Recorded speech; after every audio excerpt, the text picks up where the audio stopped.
What's up, guys? Welcome back to Newswave. Well, it looks like it's going to be a good week for gamers as review scores came out for Dragon Ball Sparking Zero and potentially a frontrunner for Game of the Year with Metaphor. And you're going to want to see some of these scores. We'll go over all of that here today. Also, we are going to be talking about Nintendo in the courtroom once again, this time up against a person who are selling different pieces of hardware for modders and, well, they're opting to take an interesting strategy when going up against Nintendo. We'll go over that here today. So if you guys enjoy this video, make sure to hit that like button. Helps out a ton. And if new here to the Spawn Wave channel, make sure you subscribe down below. And of course, members to the channel do get Newswave early. If you would like to learn more about that, click the join button down below this video. And we're going to start today with the Nintendo Switch and new firmware update. Well, this one did release last night, which we can see this over on the website. Now up to version 19.0.0, so you can go ahead and update your Switch now. It is currently available. Let's take a look at some of the notes. It just says, general system stability improvements to enhance the user's experience. So not really anything for us necessarily, like in the way of new features or something for the platform. And it's actually been like that for quite a while. Like it used to be pretty interesting when there would be a new firmware update, especially a substantial one where we would have an entire version jump. So 8 to 9 or something, they would introduce some new feature that was actually somewhat exciting, whether it was support for like Bluetooth headphones, that was pretty cool, or some sort of folder structure. We didn't, not like a legitimate one, but at least ways to move things around and organize somewhat. Even having that Nintendo online icon, it seems like recently, really the last several versions, they really haven't done anything. Now things can change behind the scenes in terms of like the back end, and I'm sure that they've done optimization, fixed up some bugs and things that were discovered, but it just feels like now they're just kind of moving along with optimizing the system and I guess working towards their next device, and that's maybe where most of their focus is right now behind the scenes. But nonetheless, I guess you should be updating your Switch anyway. So yes, version 19.0.0 is now out, and your system should be even more stable than it was a week ago. Also, we now know when Nvidia should be revealing their next big cards, which this is posted up over on the CES website with the press release noting that Nvidia's Keynote, with Jensen being there to give it, Monday, January 6th at 6:30 p.m. We are currently expecting, I would say, their next RTX card or line of cards, their 50 series. So probably a 5080 and a 5090, I assume. Clearly, they're going to show you the most advanced, expensive card with that 5090, and that is going to be, that'll be some sticker shock, I'm sure. But I'm at this point, I have to assume most who are using these cards for gaming are looking towards the 5080 at the most, because the 5090 just feels like a major waste for anyone who's just looking to play. Even at 4K gaming, you're like, just look towards like the 4080, the 5080, that kind of thing, or even below that at the 4070 and eventually the 5070. But nonetheless, I am curious what they have in terms of feature set to try to sell people on these cards, because those diminishing returns continue to come in. Maybe they have something new up their sleeve that they can show us, but I guess we'll find out at CES January 6th. Oh, and we did get some acknowledgement from Ubisoft with those buyout reports going around. This we can see over on VGC, as they did get this official statement in response from Ubisoft saying, Ubisoft has noted recent press speculation regarding potential interests around the company.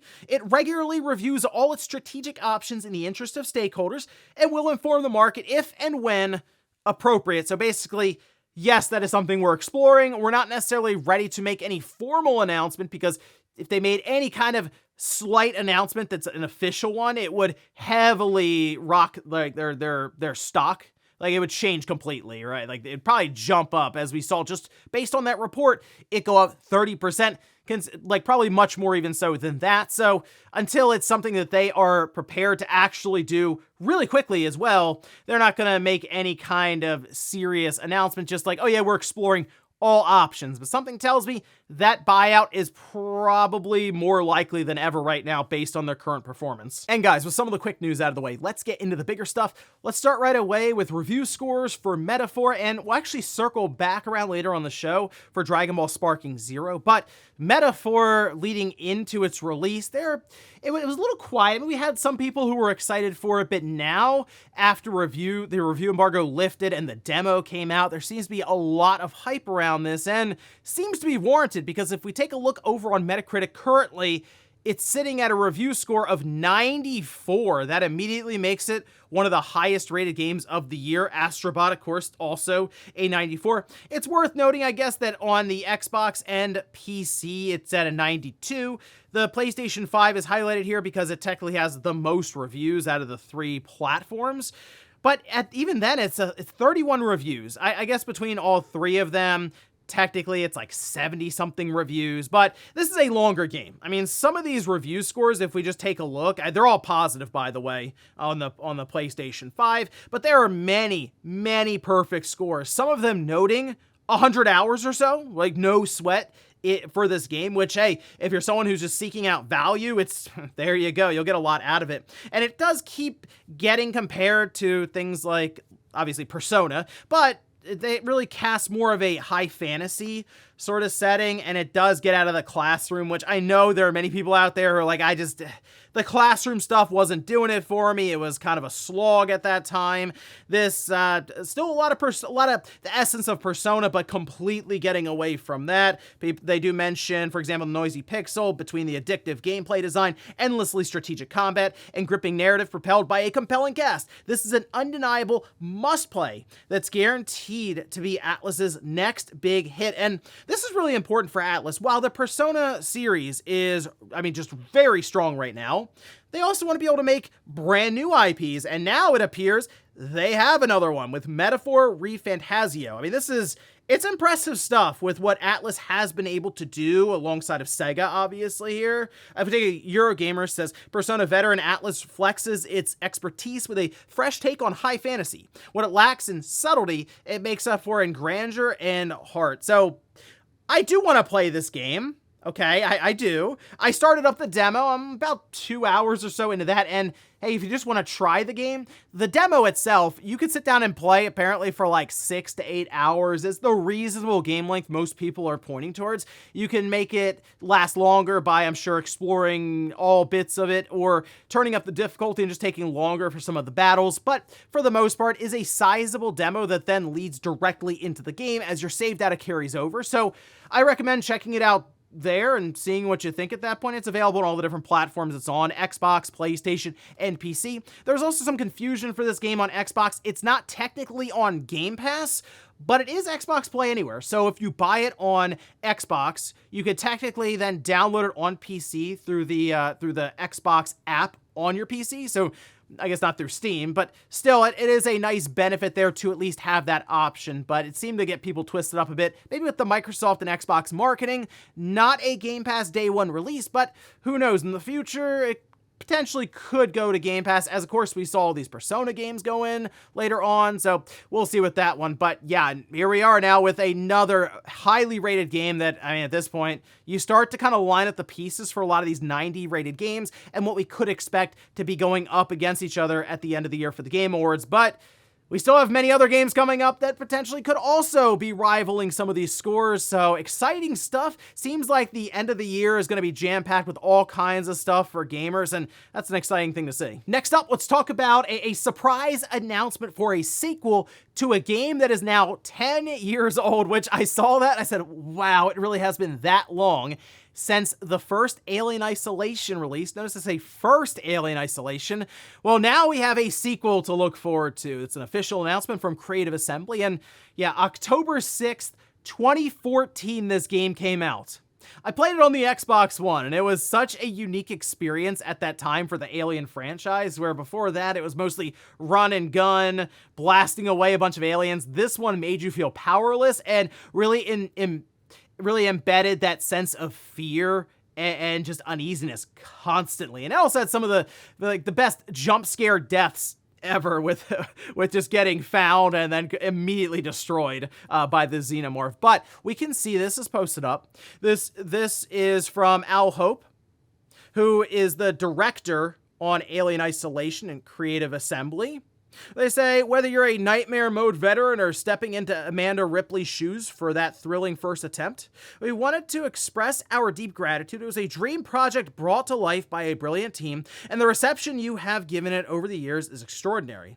On the 10th anniversary, it seems only fitting to let you know that we have heard your distress calls loud and clear. Today, I'm delighted to confirm, on behalf of the team, that a sequel to Alien Isolation is in early development. We look forward to sharing more details with you when we're ready. Once again, thank you. Until next time, Al Hope. And I hear early development, I immediately start thinking, okay, we're 3 or 4 years off.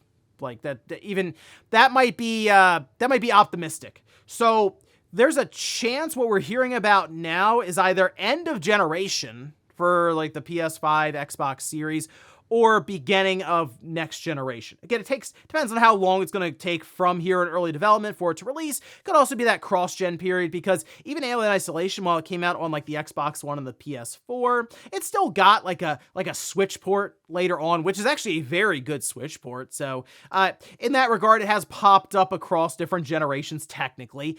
However, this is something I'm very curious about. How do they take it to the next level? I assume just the newer technology they have now, and being able to have the xenomorph act more sporadically, or again, think a bit more and try to corner you, or that cat and mouse game could get absolutely out of control. Then you factor in the 3D audio, ray tracing, the newer visuals. That sounds awesome. Or VR, there's a lot of potential here. There is, and I'm curious to see what they have for us. But again, it's probably going to be a while. It is nice to know that just randomly they decided to announce this, because when we get this far away from its original release, you start to think that they're probably just not going to do a sequel because it never panned out. In this case, it just maybe took a little longer to get things rolling along at Creative Assembly, but at least they are. Next up, let's talk about Nintendo in the courtroom once again, which is where they've been very, very busy. I assume they just have assigned seats there at this time. But this case actually goes back a little bit now, and it's something we've talked about somewhat, especially when Nintendo was going after all of those different sites that were selling like mod chips or MIG switches. Well, in this case, the person is fighting back in an interesting way. I don't know if it's the best way, but we can see this posted up. This is over on Torrent Freak covering this. They had a lengthy write-up, by the way. I took a few snippets. I'll leave the rest of that link down below in the sources. You can read through more here, especially with some of the images of the documents, saying one of these complaints targets modded hardware and its alleged operator, Michigan resident Ryan Daly, who's also known under the alias Homebrew Homie. Nintendo and Daly were no strangers at that time. In March, Nintendo threatened Daly with a lawsuit. Both parties agreed that the allegedly unlawful activity, which includes selling MIG switch or MIG devices and modded consoles, would stop. The MIG switch, of course, being a little cartridge with an SD card in, and it will spoof different Switch cartridges that you're supposed to dump, but even that seems a little questionable with how the internet's, of course, treating these things. They say that didn't help, however, so Nintendo sued Daly at a federal court in Seattle instead. So get this. Ryan Daly filed an answer to the complaint this week. The alleged modded hardware operator goes up against Nintendo without an attorney and denies any wrongdoing. This includes the claim that Daly is the owner and operates the modded hardware business. So what apparently they've done is just respond denied over and over again for any of the claims that Nintendo's made. They're also citing things like fair use. And at this point, the discovery process is next, which something we learn about Nintendo is they do a lot of their homework, and inviting this into your place, like, oh yeah, now go ahead and start discovery. Nintendo is going to have a field day, and this is a situation where you probably want a lawyer. They've opted not to. Now they can still get one. Like if things get really bad and get very concerning for them, they can go, okay, I'm gonna go ahead and get a lawyer. But Nintendo is like a powerhouse in the courtroom. They will go after you until there's like nothing left. And it's just something we'll have to keep an eye on to see how it plays out, but it doesn't really sound like something that is going to play out well for Daly in this case with modded hardware. But who knows? Maybe it's like the biggest underdog story ever. They end up winning, and then there's a whole movie we can watch 5 or 6 years from now, but something tells me that's probably not going to be popping up in my Netflix recommended years from now, but I guess we'll see. And in our last bit of news, let's talk about Dragon Ball Sparking Zero. It's technically out now in early access with like the deluxe or the ultimate edition, which I did pick up because I wanted to get a bunch of time with it before the podcast this weekend, while I'm also juggling Silent Hill 2, looking to wrap up The Legend of Zelda Echoes of Wisdom. And here comes Metaphor, a 100-hour game that looks interesting, but it's a 100-hour game. So you can kind of see where now we're starting to have these games stack on top of each other, and there's even more stuff coming up here in the next few weeks. So it's a fun time to be a gamer, I will say that. Also a very fun time for everyone's backlog now. But Dragon Ball Sparking Zero, we do have the reviews that went live, and we can see this over on Metacritic. Currently sitting at an 82. That's on 47 critic reviews. Now that's on the PS5. The Xbox had 6 reviews at an 80. The PC had 9 reviews at an 82. And I've spent about 2 hours playing this game before I was recording here today. And okay, so they start you out very quickly with like a tutorial. It's just Goku against Vegeta. Makes sense. Classic battle there that they've done numerous times. Why not use that to introduce you to some of the different controls? And even then, there's still a bunch of other stuff in this game when it comes to the combat. I mean, there really are multiple options for how to tackle different issues or things happening in front of you, whether it's dodging or countering or deflecting, and then strategy based on when you power up versus trying to land a combo to build ki. And it's very flashy. At times it's very hectic, but I'm having a pretty good time with it so far. I did start up some of the story mode stuff, which does tell the typical story of Dragon Ball Z as we know it, but there are some decisions that you can make that appear to introduce branching paths. I haven't really gone through, again, many of them, but even very early on, there's a decision you make as to what to do when you're fighting Raditz, and even that I'm like thinking, okay, well, what happens if I do go that route? So it does make me want to go back and replay and just to find out, because from what I'm hearing online, as yes, spoilers are going around, go figure, the what if paths are actually really, really interesting, and they do some fun stuff. So that to me is a really cool part of the game, with just the single player experience, let alone going online and then probably just getting destroyed by people on there in the most aggravating ways. But nonetheless, I'm gonna have a blast going through this. There are a ton of characters, and many of them you can start buying immediately from the shop, which includes, yes, Gogeta, which is what everyone clearly wants to get. But fun stuff here. It's a game I'm gonna be playing for quite a while now, probably in spurts as I'm going between that and then all these other games that just want to flood in now at the end of the year. And before we go to the comment of the day, we'll take a look at the poll that I posted up yesterday, where I ask, reviews are in for Dragon Ball Sparking Zero. Are you picking it up? 51% just aren't interested right off the bat. But then we have 20% saying they're getting it ASAP. 30% say maybe later when there's a sale, which, I mean, can't really push back on that. It's these Dragon Ball games go on sale quite frequently, so I wouldn't be shocked if by beginning of next year, it's just deep discount randomly during like a PlayStation or Xbox sale or Steam or something like that. So I understand. But to me, half of the people being interested I think it makes sense. Like, I talked to RGT about it. He's not interested at all in this game. MVG's like, I'm not going to play that. Nate's interested, but he's going to wait for it. So it does kind of come down to how big of a Dragon Ball fan are you right now? And I'm a big fan, so yes, I would like to play the latest Dragon Ball video game, especially with one like this that has a bunch of like story paths going on with it and a bunch of characters that are involved. It's a good time, and I'm interested to see more about it as I go along. And we'll finish up with the comment of the day, as you're seeing here. This is from Dawnshire. It says, for us Florida gamers that are in Milton Path, be safe. I'm in his path as well. Well, definitely be safe, Dawnshire, because I've been kind of following the hurricane. I used to have family that lived down in Florida a long time ago, but you still notice the hurricanes and stuff that come up in the news, and they're tracked, and it's sometimes interesting because then it'll come up the East Coast, and I'm like, okay, well, I gotta pay attention definitely then. But this one in particular, I'm noticing, and it really stands out to me. It's up to like a Category 5 hurricane at this time, which means even if it weakens somewhat, it'll probably still make landfall at like a Category 3, maybe Category 4, and like 160-mile-an-hour winds right now. It just sounds ridiculous. So yes, if you are down in Florida, I mean, I assume there are many people who are just evacuating, but if you're like hunkering down, be safe out there, because I mean, it sounds like it's going to be wild with that kind of a hurricane going through, and then it's like the rebuilding process, and it's just stay safe. And ladies and gentlemen, that's going to do it here for Newswave. If you enjoyed this video, guys, hit that like button. If not, hit the dislike. Leave comments down below about everything we talked about here today. If you missed yesterday's Newswave, I'll leave it linked up here in a card, or maybe you wanted to see the first hour or so of Silent Hill 2 as I was playing through it to check it out, I'll leave that linked right below. Thanks, guys, for watching, and I'll see you next time.